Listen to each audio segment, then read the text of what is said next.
સાત્વિક રેસીપીની video સિરીઝમાં આપ સૌનું હાર્દિક સ્વાગત છે. કલ્પવૃક્ષ પરિવારને ભાવથી જય સ્વામિનારાયણ, જય શ્રી કૃષ્ણ, જય સિયારામ, હર હર મહાદેવ, રાધે રાધે. ભક્તો, દિવાળી મહિનો ચાલે છે અને આ મહિનાની અંદર અનેક પ્રકારના નાસ્તાઓ દરેક ગુજરાતીઓના ઘરની અંદર બનતા હોય છે. નોટ ઓનલી ગુજરાતી પણ આખા ભારત વર્ષના તમામ હિન્દુઓના ઘરની અંદર નાસ્તાઓ બનતા હોય છે. અને એનું કારણ એ છે કે આ દિવસોમાં બધા વધારે ઉજવણી કરતા હોય છે, બધા હેપ્પી રહેવા માટે કોશિશ કરતા હોય છે અને એ દિવસોની અંદર વધારે નાસ્તાઓ ખવાતા હોય છે, જમાતા હોય છે.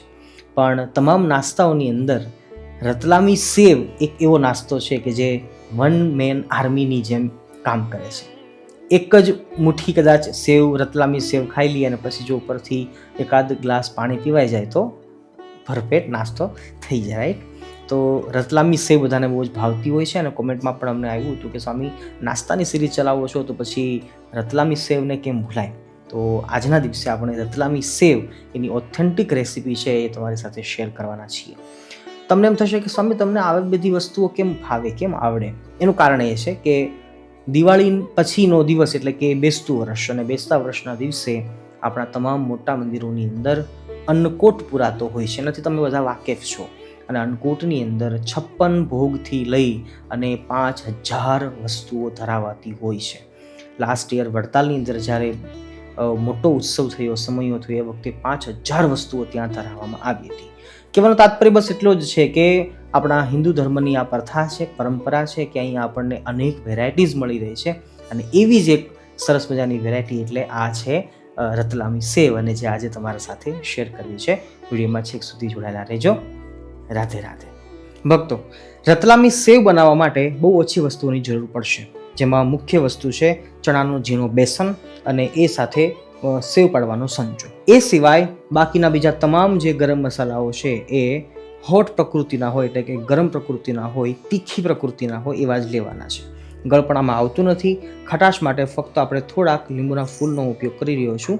આ જગ્યાએ તમે લીંબુ પણ નાખી શકો છો અથવા તો વિનેગર પણ નાખી શકો છો. પણ લીંબુના જે ફૂલ હોય છે ને, એમનો સ્વાદ થોડોક ટેંગી હોય છે અને જે રતલામી સેવની અંદર આપણને પાછળથી થોડોક અનુભવાતો હોય છે. તો એટલા માટે આપણે એ નાખી રહ્યા છીએ. એ સિવાય જોઈએ તો અજમો, કાળા મરી છે એ વધારે માત્રામાં લેવાના છે. સૂકું તજનું લાકડું છે એ પણ આપણે લઈ શકીએ છીએ. સંચોલ પાવડર સાથે મરચાંના જે બીજ હોય છે, લાલ મરચાંના બીજ, એ પણ આ રતલામી સેવની અંદર મહત્વનો ભાગ ભજવશે.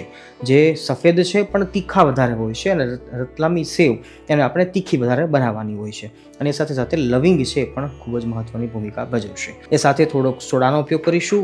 રતલામી સેવની અંદર થોડોક સોડા નાખાતો હોય છે, જેનાથી સેવ છે એ એકદમ ક્રિસ્પી બનશે ને એકદમ કૂણી બનશે. બસ, તો આટલી વસ્તુઓનો ઉપયોગ કરીને આપણે આજે રતલામી સેવની આ સિક્રેટ રેસીપી તમારી સાથે શેર કરવી છે. ભક્તો, આજે આપણે રતલામી સેવ બનાવવા માટે મેં 3 કપ બેસન લીધો છે, એટલે કે અંદાજે 500 ગ્રામની આસપાસમાં છે. અને એને અનુરૂપ જ આપણે તમામ મસાલા લઈ રહ્યા છીએ. તો શરૂઆત કરીશું. મસાલાને આપણે ગ્રાઇન્ડ કરવાના છે. તો 1 મોટી ચમચી જેટલા મેં મરચાંના બીજ લીધા છે. એ સાથે 20 થી 25 નંગ જેટલા લવિંગ છે. એ ઉપરાંત જોઈએ તો અજમો લઈએ છીએ, અડધી ચમચી આસપાસ. આ બધું તમે વધતા ઓછા પ્રમાણમાં પણ કરી શકો છો, એનો કોઈ ઇસ્યુ નથી. તજનું લાકડું અને 25-30 નંગ જેટલા કાળા મરી. ફરીવાર કહું છું કે તીખાશ આપણે આપણી રુચિ અનુસાર ઓછા વધતી કરી શકીએ છીએ, અને તીખાશ માટે ફક્ત ને ફક્ત મસાલાઓનો ઉપયોગ કરી શકાય છે. હા, લાલ મરચું છે એ કાશ્મીરી ન નાખશો. જો તીખું નેચરલ ઘરે બનાવેલું જે લાલ મરચું હોય તો એ ચાલે છે, કારણ કે થોડું નાખીશું તો પણ તીખાશ વધારે પકડશે. અને એ સાથે સાથે લીંબુના ફૂલ છે એ થોડાક મેં અડધી ચમચી આસપાસ લીધા છે. બસ હવે આને ગ્રાઇન્ડ કરી લઈએ અને પછી આપણે આગળ વધીએ છીએ. મસાલો દળાઈને તૈયાર છે. જો એકદમ બારીક અને ઝીણો આપણે મસાલો તૈયાર કર્યો છે. અને ઝીણો જ કરવાનો છે, કારણ કે આગળ આપણે જ્યારે સેવ પાડીશું તો સંચામાં એ અટવાઈ ન જાય અને આપણને પરેશાન ન કરે. હવે આગળનું વિધિ આપણે જોઈએ. ચણાના લોટને, બેસનને આપણે ચાળી લેવાનો છે ચાળણી દ્વારા.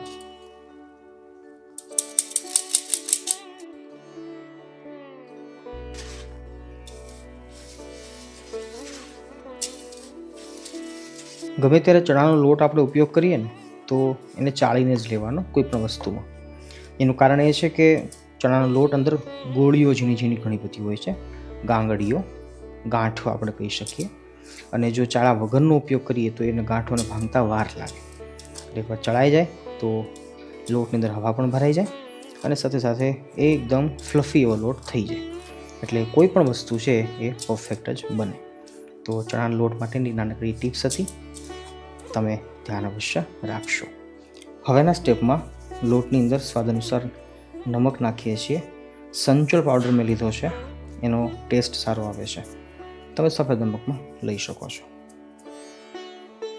થોડુંક સફેદ નમક, એ સાથે આપણો જે ગ્રાઇન્ડ કરેલો લવિંગ કાળા મરીનો પાવડર છે, જેની સુગંધ ઓલરેડી અત્યારે જ પરફેક્ટ આવી રહી છે, રતલામી સેવની જેવી જ. હવે લઈએ છીએ હોમમેડ આપણો ગરમ મસાલો, જે આપણે જાતે બનાવેલો છે. ગરમ મસાલાની રેસીપી તમારે જોઈતી હોય તો અવશ્ય કોમેન્ટ કરજો. શિયાળા માટે આપણે અલગથી બનાવવાના છીએ. અને હા, મેં વાત કરી તે પ્રમાણે ઘરે દળેલું જે લાલ મરચું છે, જેની કલર જેમાં નહીં આવે પણ તીખાશ આવશે, અને રતલામી સેવમાં આપણે તીખાશ લાવવા માટે થોડોક એનો ઉપયોગ કરીએ છીએ. અને સાથે ચપટીભર ખાવાનો જે સોડા છે એ લઉં છું. ચાલો, હવે આપણે પાણી નાખી અને લોટ તૈયાર કરી લઈએ. પણ હા, મોઈન માટે તેલ નાખી દઈએ. મોઈન માટે તેલ આપણે કેટલું લેવું જોઈએ તો એ પ્રશ્નનો ઉત્તર છે 1 કપ દીઠ 1 મોટી ચમચી તેલ ઇનફ છે. સાંભળજો, 1 કપ દીઠ 1 મોટી ચમચી. તો હું હાલ 1.5 પાવડું તેલ લઈ રહ્યો છું. થોડું વધારે હોય તો ચાલે છે, પણ તેલ જરૂરી છે. રતલામી સેવમાં મોઈન હોય છે. હવે પાણી નાખી અને લોટને તૈયાર કરીએ. ભક્તો, એક તો ચણાનો લોટ છે ને એ વધારે ચીકણો હોય છે, રાઈટ? અને મને થોડોક વધારે એનાથી તકલીફ હોય છે, એટલે ચીકણા હાથ ન થાય એના માટે મેં વળી આ ટ્રાય કરી છે. આ સિલિકોન બેગ આવે છે જે લોટ આટો તૈયાર કરવા માટે. તો આપણે આજ પહેલી વાર એને ટ્રાય કરી રહ્યા છીએ, જોઈએ છીએ સક્સેસફુલ છે કે નહીં. ઇઝીલી તમામ જે કોરો લોટ હોય મસાલા સાથેનો એ આપણે આની અંદર નાખી દઈએ, અને પછી હાથ બગાડ્યા વગર આપણે લોટ છે તૈયાર કરી શકતા હોઈએ છીએ. જો સક્સેસફુલ હશે તો હું તમને રિકમેન્ડ કરીશ અને ડિસ્ક્રિપ્શનમાં લિંક આપી દઈશ. તમે અવશ્ય પરચેસ કરી શકશો ઓનલાઈન, પણ હાલ હું ટ્રાય કરું છું. રતલામી સેવ માટે બહુ ઢીલો પણ નહીં અને બહુ કડક નહીં એવો આપણે લોટ તૈયાર કરવાનો છે. એના માટે હું હાલ 1/2 કપ પાણી પહેલાં નાખું છું, અને પછી જોશે તો આપણે આગળ વધારે નાખીશું. હાલ જરૂર નથી, એટલે 1/2 કપ નાખી અને આ બેગની સાથે જે આ નાનકડી એવી દોરી આપવામાં આવે છે,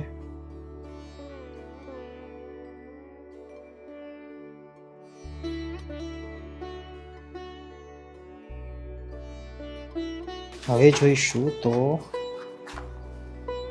લોટ આપણો થોડોક હજી કઠણ લાગે છે, તો હાથ બગાડ્યા વગર આપણે થોડુંક પાણી નાખીએ છીએ.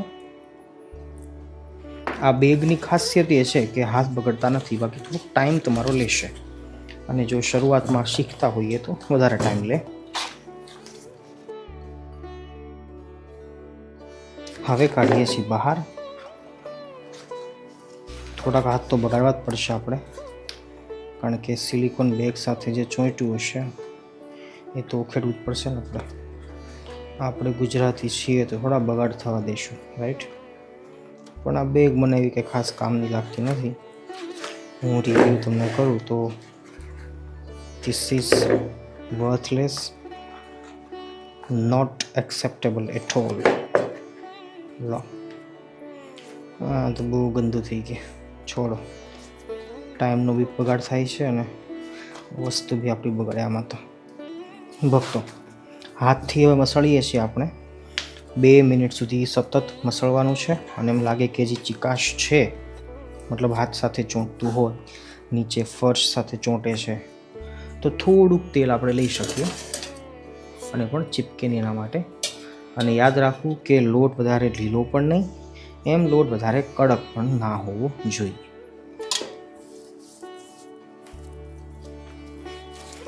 સતત 2 થી 2.5 મિનિટ સુધી મસળતા રહીશું તો લોટ છે સરસ સેટ થઈ જશે. 2 મિનિટ સુધી આપણે મસળો લોટને, મને એમ લાગે છે કે થોડોક હજી લોટ આપણો કડક લાગે છે, સેવ બનાવવા માટે હજી યોગ્ય નથી, તો થોડુંક હું પાણી લઉં છું, અડધી ચમચી. પાછું એને મસળી લઈએ. પછી લોટ રેડી થઈ જાય એટલે આપણે હંચાની અંદર પૂરી દઈએ. ભક્તો, આશરે 3 મિનિટ સુધી આપણે મસળ્યો છે લોટને અને સરસ કુણપ આવી ગઈ છે. હવે આને 5 મિનિટનો રેસ્ટ આપીએ, ત્યાં સુધીમાં સેટ થશે પડ્યો અને આપણે હવે તેલને ગરમ કરવા મૂકી દઈએ છીએ.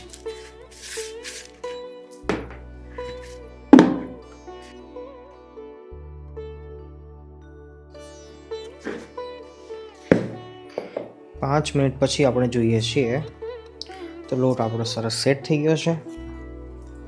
લોટ સરસ સેટ થઈ ગયો છે એની નિશાની એ કે અડીએ ને તો ચિકાશ ન લાગે જરા પણ, અને ઇઝીલી પ્રેસ થઈ જાય છે, એટલો ઢીલો છે. જુઓ, નીચે પણ ચીપકતો નથી અને એવી જ રીતે હાથથી પણ ચીપકતો નથી. તો આ પરફેક્ટ લોટ છે. હવે આપણે સંચાને ગ્રીસ કરી લઈએ ઓઇલથી. સેવ પડવાની જાળી છે અનેક પ્રકારની હોય છે, એમાંથી એકદમ આ ઝીણી નાયલોન સેવ માટેની હોય છે, એનાથી થોડીક જાડી છે એ આપણી નોર્મલ ગુજરાતી મોળી સેવ માટે હોય છે, અને આ છે એ રતલામી સેવ માટે ચાલે છે. થોડીક જાડી છે પણ આનાથી રતલામી સેવ સરસ પડશે. બાકીની ભજીનો પછી ઉપયોગ કરીશું ક્યારેક.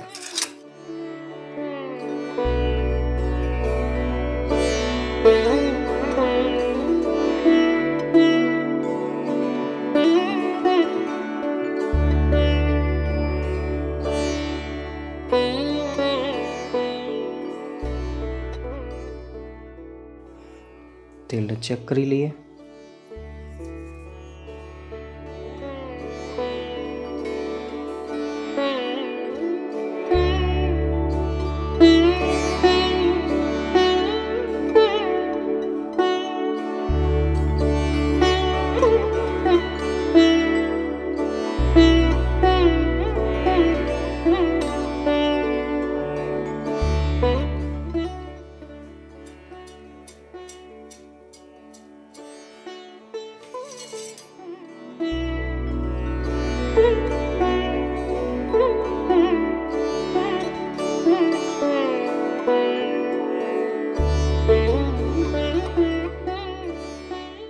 મીડિયમ ટુ લો ગેસની ફ્લેમ ઉપર જ સેવને પકાવવાની છે. થોડીક અમારી આ જાડી રહી ગઈ છે, પણ રતલામી સેવ છે થોડી જાડી પણ ચાલે છે. બીજો ઘાણો કાઢીશું, આપણે પતલો કાઢીશું.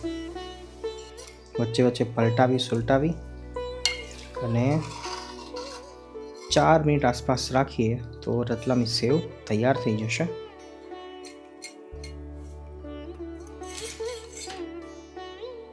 બંને પ્રકારની આપણી રતલામી સેવ તૈયાર છે. જુઓ, એકદમ ક્રિસ્પી અને કરકરી. આ જાડી છે અને એક બાજુ પતલી આપણે બનાવી છે. કોઈ પણ સાઇઝમાં આપણે બનાવી શકીએ છીએ, પણ ધ્યાન રાખવા જેવી બાબત અહીંયા એ છે કે રતલામી સેવની અંદર મસાલા છે એ ઓછા ન પડવા જોઈએ. થોડીક તીખાશ હશે તો જ રતલામી સેવ એ ભાવશે, આપણને ફાવશે અને બજારની યાદ નહીં આવે. નહીતર પછી મરી મસાલા ઓછા નાખ્યા હશે, થોડીક ઓછી તીખી લાગશે, તો સાદી સેવ અને આ સેવમાં ઝાઝો ડિફરન્સ લાગશે નહીં. તો આ એક સિક્રેટ વાત હતી, એ તમને જાણ કરી દીધી. લોટ તૈયાર થયા પછી પણ છેલ્લી ઘડીએ પણ તમે ચાખી શકો છો અને ખટ્ટા મસાલાઓ નાખી શકો છો, નહીતર પછી મોડી લાગશે તો ભાવશે નહીં. ચાલો ઠાકોરજીને ભોગ ધરાવી દઈએ. છેલ્લી આપણી શરત પ્રમાણે ઘરમાં જે કંઈ બનાવો એ અવશ્ય ભગવાનને ભોગ ધરાવજો અને પછી જમવામાં ઉપયોગ કરજો. મળીએ છીએ નવી એક રેસિપી સાથે. ત્યાં સુધી સૌને ભાવથી રાધે રાધે.